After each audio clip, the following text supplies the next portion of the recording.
Yon, welcome back sa ating YouTube channel, Ronde TV mo. Ito ha, magandang mapanood nyo ito ha, lalong-lalo na yung mga talagang galit kay Pastor Apollo Kibuloy.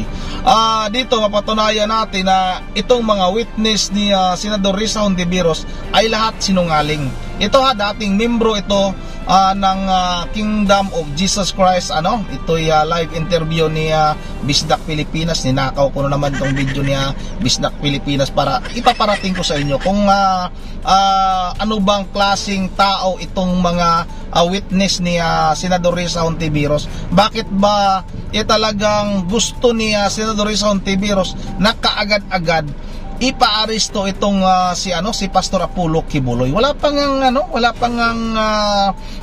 pag-iimbestiga ng korte ay kaagad-agad gusto nang makulong si Pastor Apollo Kibuloy. Antindi mo, Risa Hontiveros ha. Ito na mga kababayan, kung gusto niyo mapanood ang kabuuang video na ito, bisitahin niyo ang YouTube channel ni Bisdak Pilipinas. Bisaya din yan kasi Bisdak. Parang ako din Bisdak. Yun ang huwag natin itong patagalin. Sabay-sabay na natin itong panoorin. Testify kontra kay Pastor Kibuloy. Oo. Tinawagan niya. Paano, mapakidetalye po kung paano ka in-approach, ano yung kagustuhan niya sa'yo. Sige po, ma'am. Maraming nakapanood, ma'am. Nanonood pa almost 2,000. Pakidetalye, paano ka, kasi makakatulong ho ito. Sana narinig po kami, Hontiveros, no? Sa mga Pilipino, talagang, kasi ito patunay po ito, guys, na bugos, paninira, yung ginagawa ng Hontiveros kay Pastor Kibuloy. Kasi ito, ma'am, ikaw mismo magsasabi dito ng katotohanan sa lahat ng mga Pilipino saan man panig ng mundo. Sana ang mga senador makinig kayo, pati yung mga bashers ni Pastor Kibuloy. Ma'am, makikinig kami sa inyo ng maayos, pakidetalye, paano kayo na-approach ni Jackson, ano ang sinabi sa inyo, ano bang usapan, ano ang plano nila. Sige, ma'am. Sige, ma'am. Isahan na po ninyo, ma'am. Okay. Ang sabi ni Jackson sa akin, ate, hindi na pastor si pastor, sabi niya. Hindi na pastor si pastor. Ang pastor ngayon, si Marlon Acobo na, sabi niya. Kung paano nangyari yan? Hindi yan pwede mangyari. Sabi ko, hindi, te, magsama ka sa amin, mag-witness, sabi niya. Ayoko, bakit mag-witness?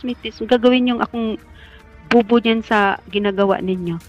Hindi, te, malaking opportunity ito na mag-witness tayo sa kingdom. Hindi, walang ginagawa ng masama ang kingdom sa akin. Choice ko ito na nandito ako sa labas. Sabi niya, marami naman tayo, sabi niya. Kung kayo lang kung gusto nyo. Kung gusto nyong makarma yung buhay nyo. Kasi sabi niya, may malaking daw na nagpalikot sa kanila. Na sa kanila, gagawan man daw ng istorya, sabi niya. Kung anong gagawin nyo, wag nyo akong idamay. Kasi hindi ako ganyang klaseng tao. Kilalang kilala ko yung akusaran ninyo, sabi ko sa kanya. Wala naman siyang sinasabi na pangalan kung sino yung nagpalikod sa kanila. Kasi hindi ko na rin tinatanong kung sinong nagpalikod sa kanila. Pero may nagpalikod talaga sa kanila, sabi niya. Yung nasa likod, yung tao na nagkukontrol sa kanila. Oo. Yun ang sinasabi niya sa akin. Wala may problema, te, kay protektahan man ta, sabi niya. Wala problema, te, kay protektahan man ta. Mas grabe magproteksyon si pastor kaysa sa mga taong sinasabi mo sa akin, sabi ko. Tapos yun. Okay, ma'am, stop muna dun, ma'am. Na-encounter ka niya. Meron ba siyang nabanggit na mayroong bayad sila? Na yung mga nasa likod na kumuha sa kanila, meron ba silang nabanggit na ito may bayad tayo, ganito may bayad kami? Meron bang bayaran na nabanggit si Jackson sa inyo, ma'am? Wala siyang sinasabi na may bayaran sila. Pero ang sabi lang niya sa akin, blessings ito, ate, sa mga worker na lumabas basta mag-against ka lang sa kingdom. Yun ang sabi niya sa akin. Kung kahit wala akong pera, hindi ako mag-against sa kingdom, sabi ko sa kanya. Ano ba yung nabanggit ni Jackson sa iyo na bakit kailangan magiging against sa kingdom, kalabanin yung Kingdom of Jesus Christ? Meron ba siyang nabanggit na dahilan? Wala naman siyang binanggit sa akin. Ang sabi lang niya, may blessings kung mag-join ako sa kanila na mag-against sa kingdom. Kung sa'yo na lang yung blessings na yan. yung term na ginamit niya, blessings, no? Oh, blessings. Blessings. Ito mga kabisdak ha, ako, mahirap naman din mag-akusa. Pero pag sinasabi mo kasing blessings, maraming form of blessings eh.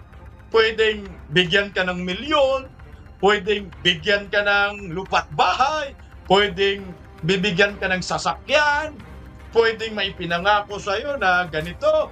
Blessing eh. Pag sinasabi mong blessing, di ba? Ganito, blessing eh. Pag sinasabi mong blessing, di ba? Kagandahan po yan. Tama ba, ma'am? So yung Totoo. mga nabanggit natin, panigurado meron doon. Blessings. Isabi ng blessings. Blessings. Sabi niya blessings. Kinuntak ko nga siya eh. Hindi ko na siya makontak. Kaya kumpronta ko sana sa kanya yung ginawa niya. Meron ka bang ebidensya, ma'am? Ano bang pag-uusap ninyo? Tawag siya o text? Video call po. Video call. Video call. Opo. So meron kang ebidensya na tumatawag siya, mga anong oras, mga ganon. Ito Wala. na, kumukuha na si ma'am ng ebidensya. Pero naka-register sa cellphone mo, ma'am. Tumatawag siya, tama? Naka-registered po sa cellphone. Na Huwag tumawag mong siya. i-delete, ma'am. Huwag mong i-delete kasi makakatulong yan kay pastor. Opo. Totoo yan. Uuwi pa naman ako. Uuwi ako ngayong April 13. Yung flight ko pa uwi. Okay, ito ma'am ha. Naalala mo ba kung anong araw, anong pitsa, kailan siya tumawag sa'yo, itong si alias Jackson? Hindi ko na maalala. Basta ano yun. Mga November yata yun. makikita- December. Pero nandyan yung cellphone mo, hawak sa'yo. Hawak mo cellphone mo ngayon. Opo. Pwede mo naman check yan sa ma'am, Messenger. Messenger ba tumawag? Messenger? Check mo nga ma'am, para magiging legit tayo mga kabistak. Ito ha. Para magiging legit tayo mga kabistak kasi mahirap naman magsasabi si Mamating na ganito si Jackson. Huwag tayo tumulad doon sa doon sa mga bogus witness. Magandang hapon po, Ma'am Dina Hortalisa. Thank you so much for watching sa Bisdak Pilipinas. Sige ma'am, pahanap lang muna ma'am konti guys ha. Ito yung tunay na katotohanan. Okay ha? Okay.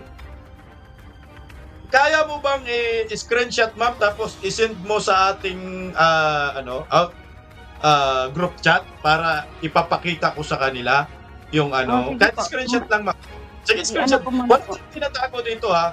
Sige, i-send mo ma'am sa para screenshot lang muna ha. Screenshot.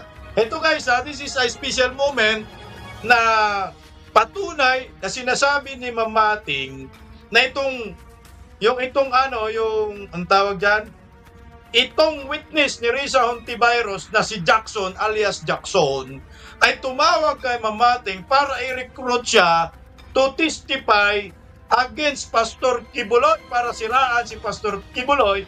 Pabor naman doon kay Hontiveros. Naloko na. Ito na ang sinasabi ko nga sa inyo eh. Ito. Ito dapat ay pakinggan po ng Senate inquiry ni Hontiveros.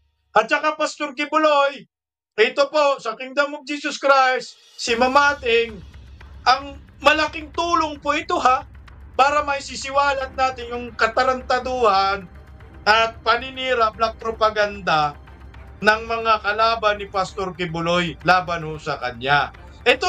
Itong sinabi ni Mamating, pwede po supporting documents dito, yung mag-register sa Messenger sa Messenger po tumawag yan Ma'am, ako sa'yo ma'am, screenshot mo na yan ma'am. Baka biglang, pwede bang i-delete ni Jackson yan? Hindi pwedeng ma-delete sir, no? Hindi pwedeng ma-delete ni Jackson yung call registry. Kasi hindi ko na i-check basta dito yun. Pangalan sa Messenger mo ma'am, sa Messenger mo, check mo lang sa Messenger. Sa call history. Kung hindi siya nag-delete ng account niya po. Sa full history ma'am, screenshot mo. Hintayin natin si ma'am. Para ito po ay tunay. Magagamit pong ebidensya po ito. Magagamit pong ebidensya ng mga abogado ni Pastor Kibuloy ito. Ito kunting screenshot lang, huwag na natin i-detalye para masasabi nila po totoo pala yung sinasabi ni Mamating. Kasi ako po guys, yung pinag-uusapan natin ito, katotohanan. Screenshot lang. Ma'am, huwag kang magbanggit ng pitsa, kailan ka uuwi, sa anong sasakyan mo, Kasi po, Ay, opo. magiging witness ka ho eh. Magiging witness ka. Magiging witness ka para suportahan, protektahan si Pastor Kibuloy at ang buong Kingdom of Jesus Christ. Ay, ito mga Opo, kabisna ka, hindi ko alam na mayroong ganito pala si Mamating na encounter. Kaya nga pinahinga ko muna siya kasi uminit na siya. Mayugot po si Mamating. Yung nangyayari yung ngayon, kaya sabi ko, relax muna.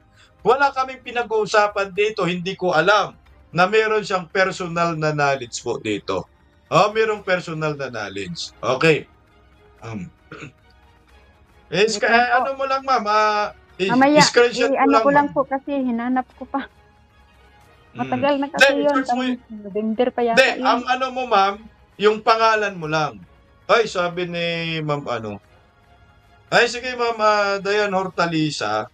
Huwag kang mag-ano, ma'am, ha? Huwag kang magpanik. Relax ka lang, ma'am. Sige po, ma'am Hortalisa.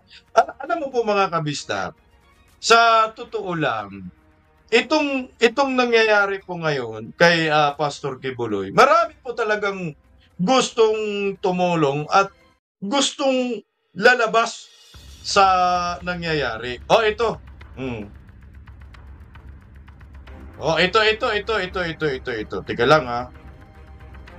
Alam nyo po, kaya po itong mga miyembro ng Kingdom of Jesus Christ, sumahanap po sila ng paraan kung paano po makasagot sila kasi hindi po sila inimbitahan dyan sa hearing ng Senado. So ngayon, kung saan na napupunta na platform sa atin, sa Bisdak Pilipinas, nagpapa-interview kasi gusto po nilang sumuporta kay Pastor Kibuloy. Gusto po nilang maghayag ng kanilang sa loobin. Meron pong sinend sa akin si Ma'am Hortalisa. Teka lang, ma'am, ha. I-check ko lang muna, ma'am, kung baka ano to, ma'am, baka ang tawag yan. Masilan po ang ano na to.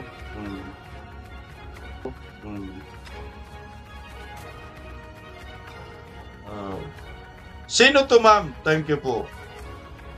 Ma'am Hortalisa, ma'am, saka na natin i-plus tong sinend mo sa akin.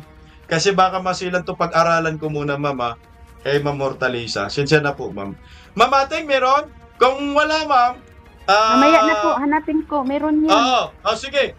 Mamaya po, I-send ko lang. mag-live naman po tayo dito mamaya, alas 8 ng gabi, ipa-plus ko na lang po dito para sa mga viewers. Hanapin lang ni ma'am yung kunting register lang. Hindi natin kailangan ng full evidence kasi ipipreserve natin ito. Baka kasi ma-technical tayo. Okay, ma'am, ito na lang, ma'am. Last na lang yung tanong ko. Send ko mamaya. Hanapin ko muna. Ma'am, maninindigan ka ba sa sinasabi mo na si Jackson nakausap mo talaga sa Messenger at yan ang sinasabi sa inyo? Opo. Manindigan talaga ako. Nakausap ko siya. Milagro nga nagtumawag siya sa akin. Kasi alam niya na lumabas na ako sa kingdom. Milagro nga na tumawag siya sa akin. Sabi ko, akala ko nasa loob pa siya. Akala ko hindi siya lumabas sa kingdom. Kaya sinagot ko siya. Yun ang kuan. Kasi close kami niyan eh. Nag-usap-usap kami. Yun ang approach niya sa akin. Ma'am, ito, ma'am. Kung papatawag ka po sa Senado, hindi naman talaga ipapatawag, pero ito lang para sa akin lang, no? Kung ipapatawag ka po sa Senado, ma'am, to testify kung ano yung sinasabi mo ngayon, haharap ka ba, ma'am? Oo, haharap ako. Bakit di ako harap? Harap ako. Totoo naman tinawagan ako.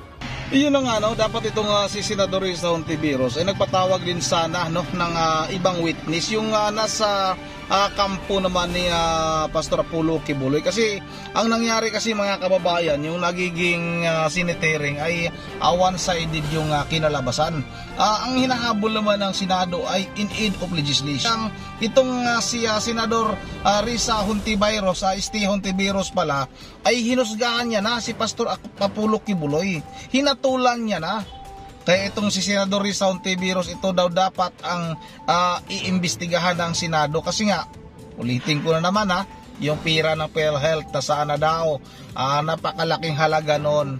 Tapos yung binunyag din ni Senador Amy Marcos na milyon-milyong halaga ang nilulustay ninyo para siraan lang o sirain lang itong mga Duterte at itong si Pastor Apollo Kibuloy.